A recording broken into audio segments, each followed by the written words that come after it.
ሰላም ሰላም እንዴት ናችሁ? ዛሬም በአዲስ ቪዲዮ ተመልሻለሁ። በመጀመሪያ ለቻናሌ አዲስ ከሆናችሁ ሰብስክራይብ አድርጉ፣ እንዲሁም ደግሞ ሁላችሁ ቪዲዮ ላይክ አድርጉ። ዛሬ አምለሰት ሙጬ ለምን አዶናይን አቀረበች ኢንተርቪው አደረገች እያላችሁ አንዳንድ ሰዎች ስትናደዱ አየሁ እና ከዚህ ጋር አምለሰት አዶናይን ያቀረበችው የራሷን ቻናል ለማስተዋወቅ የራሷን ተከታይ ለማብዛት ነው እንጂ አዶናይ ከአምለሰት ምንም የሚጠብቀው ነገር የለም። እንደውም አሁን ላይ በኢትዮጵያ እንደ አዶናይ ብዙ ተከታይና አድናቂ ያለው ሰው ይኖራል ብዬ አላስብም። ሰው የራሷን ቻናል ለማስተዋወቅ ነው ያቀረበችው ማለት ነው። ትናንትና አይታችሁ ከሆነ ቲክቶክ ላይ ቪዲዮ ስትሰራ ከ100,000 በላይ እይታ ብዙም እንትን አትልም ነበር። ግን ከአዶናይ ጋር ብትሰራ በሰዓታት ልዩነት ውስጥ ከ1 ሚሊዮን በላይ ተመልካች ነው ያገኘች ማለት ነው። ሶ ለራሷ ስትል ነው ያቀረበችው። እንደውም እንትን ብዬ ሰግጬ መፈመስ ነው የምፈልገው ስትል ነበረ። መሰገጥ ማለት ግን ለእናንተ ምንም ማለት ነው? ጋይስ ይህ የአምለሰት ሙጬ ዩቲዩብ ቻናል ማለት ነው 1 አመት ሊሞላው 1 ወር ብቻ ነው የቀረው። አሁን እንግዲህ 435,000 ሰብስክራይበር ነው የደረሱት ማለት ነው። ስለዚህ እስኪ ሰርፕራይዝ እናርጋት አምለሰትን። ከ1 ወር በኋላ 1 ሚሊዮን እንድትሆን ምኞቴ ነው። እኔ የእናንተ ምኞት ከሆነ ይህ ዩቲዩብ ቻናል ሰፖርት እናርገው፣ እንድረስበት፣ እስኪ እናስደንግጥ። ሰዎች እውን እንደሚሆንም እርግጠኛ ነኝ። 1 ሚሊዮን አስገቡ ተብላችኋል ማለት ነው። ሌላ ደግሞ እሷ ከነቃች ነው 1 አመት ቻናሉ ከተከፈተ ነው። ከ7 ዓመት በፊት ከታተላት ነበረ። የሆነ ደስ የሚል የሆነ ገጠር ምናምን እየሄደች የምትሰራው እንትን ነበራተኝ። አሁን ትስራ አላውቅም። ምንም አንድ ቀን ከአምለሰት ጋር የሚል ማለት ነው። እና ምናልባት 10ኛ አመት እንደሆነ እንስማ እንጂ 1 አመት አይደለም። ቀደም የምንከታተላት ስላለን ማለት ነው። እና ጥሩ ነው። 1 ሚሊዮን አስገቡ ተብላችኋል በዚህ ወር ውስጥ። ትንሹን አዶናይ ቀኝት አድርገን እንምጣ። እንዳለ ህፃናት ተማሪዎች ቁጭ ብለው ተሰብስበው አዶናይ ካላሉ አልገባም ነበር። ያልተጠራውበት ድግስ ቤት ገብቼ ምናምን ቁርጥ በላ ነበር። ድንኳን ሰበራ ማለት ነው። በቃ በኃይለኛው አሁን አስተዳደጊ ሀብታም ልጅ ነኝ። እዛ ስገባ ግን በቃ ላይ እና ቀብጦኝ ነው እዚህ የመጣሁት። ደግሞ ይሰርቃሉ፣ ይሸታል፣ ሁሉም ነገር ነው። አላድርም እዚህ አልኩ።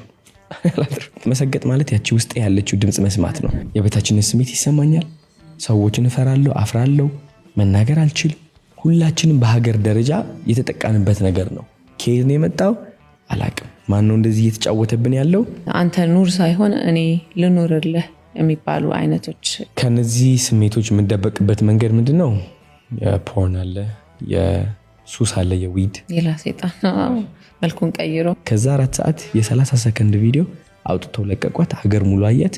ሀገር ሙሉ ደግሞ ይቺ 30 ሰከንድ ተጠቅሞ እኔን ለማጥቃት ወሰነ። ጸጸትና ቁጭት ደግሞ ሰይጣን የሚጠቀምባቸው ታላላቅ ኃይል ናቸው። ለመጀመሪያ ጊዜ በህይወቴ እስኪ የዋህ ሆኜ ልየው ዛሬ እስኪ ራሴ ሱስ ውስጥ ነበር፣ ከማትፈልገው ህይወት ውስጥ ነበር።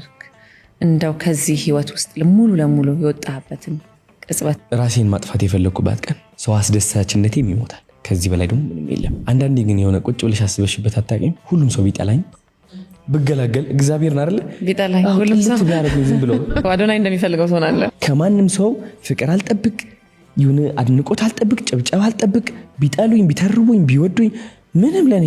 አንተ ደግሞ የስግጥ ፍምስ ባለቤት ስለሆንክ እና መስራች ታውቀዋለህ እኮ ማለት ነው። ታቆጣለህ ሰግጠ እውነት በቃ እኔ አሁን መሰገጥና መፈመስ ፈልጋለሁ። አሁን ገባሽ አይደል? ገባኝ በጣም ሀይኔ ቆንጆ ላለ አድክም አድርጌ እንትን አድርጌ። ሰዎች ደግሞ ውሃንም አይዘው ወይ እንቀሳቀስ ይኖርብናል። መደነስ፣ መዘመር፣ መዝፈን ያ ሰው እንዳይ።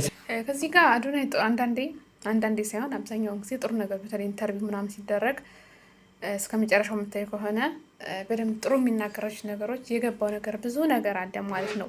ግን አንዳንዴ ደግሞ የሆነ ድብልቅም ያደርጋል። በራሱ ማሁን አጫጭር ቪዲዮ ሲለቅ ደድቡ፣ ሰግጡ ምናምን እያለ የሚሰራ እንደዛ ባሰራ አዶናይ አሁን ብዙ ተከታይም ስላለ ጥሩ ነገሮች እየሰራ ብትሄድ ጥሩ ነው ማለት ነው። ሌላ ደግሞ እዚህ ጋር አሁን ካሳየዋችሁ አንዳንድ ሰው በራስ አለመተማመን ሊሆን ይችላል። አይናፋርነት፣ የበታችነት ስሜት ሊሰማን ይችላል። የሚሰማውም ይኖራል። ያነ ካልተፈታ ሰግጣችሁ ካልወጣችሁ ወደ ሱስ ነው የሚያመራው። ፖርን እንዲሁም ሌላ ነገሮች ሱሶች ውስጥ ትገባላችሁ ባለውን ያልስማማም። ሁሉም ሰው ይገባል ማለት አይደለም። አይናፋር ሊኖር ይችላል። በራስ አለመተማመን ሊኖርብን ይችላል። የበታችነት ስሜት ሊሰማን ይችላል። ግን እንደዛ የሚያደርግ ሁሉ እንትን ውስጥ ይገባል ማለት አይደለም። አንዳንድ የሆነ መንገዶች እንግዲህ ይዘውት ይሄዱ ይገባል። እንትን ያለ ደግሞ በዛ ውስጥ ሊኖር ይችላል ማለት ነው እና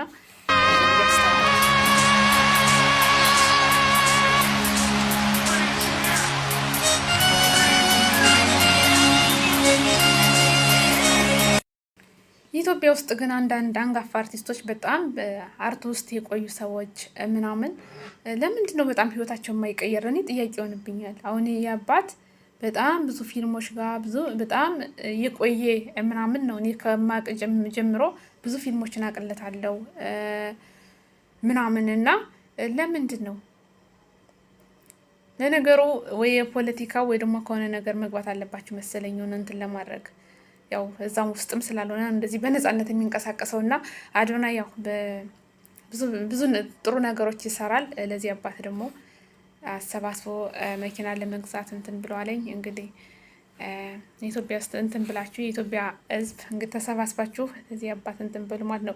ቲክቶክ አካውንት ይከፈትለት ምናምን ተብሎ እንደውም ቲክቶክ አካውንት የሆነ ሰውዬ ከፍቶለት ኮፒ ሊንክ ምናምን አድርጎ ሲባል ነበረ። አሁን ለዚህ አባት እንትን ቢከፈት ቲክቶክ አካውንት ቢከፈት ሊሰሩ ይችላሉ። ብዙ ነገር ሊሰሩ ይችላሉ። የሰውን ስራ አናውቅም፣ ግን ያው ቲክቶክ ላይ ደግሞ በጣም አክቲቭ መሆን አለባችሁ። በጣም እንትን ማለት አለባችሁ። ጫጫታ ነው። ከዛ ይልቅ እንደዚህ ተሰብስቦ የሆነ ነገር ቢደረግለት መልካም ነው። አሁን ካለ ፊልተር እኔ ብመጣ ምንድን ነው የሚመስለው? ቆይ አንድ ጊዜ እስኪ ካለ ፊልተር ልምጣ። የእኛ ቤት ሰራተኛ ማድ ቤት ያለችው እራሷን ጉንጋንጋ ዊንጋጋ አጉኛይ ጋጋ ኡጉሃይ ውሃታ የእኛ ቤት ሰራተኛ ያለችው ራስን መሸወድ ይሏቸዋል። በራሳችን እኮ ራሳችን እንሸውደን ቆንጆ ነኝ እንላለን። ዩጋዴኒት ያ በራሳችን ላይ ነው የምንሰው። እኔ ፊልተር ላይ ነኝ እንዴ? አይደለሁም ነው የሆነ ያጸራል እንጂ ፊልተር ላይ አይደለሁም። እኛ ቤት ሰራተኛ አላለችም ነሽ እኮ ነው። ፊልተር ላይ ስትሆኚ ራስሽን ተሸወድሽ እንጂ ያለ ፊልተር ያለው መልክሽ ነው የራስሽ ማለት ነው። አዲስ ከሆነ ሰብስክራይበር እንዲ ቪዲዮ ላይ ካርኩ ሰላማችሁ ይብዛ።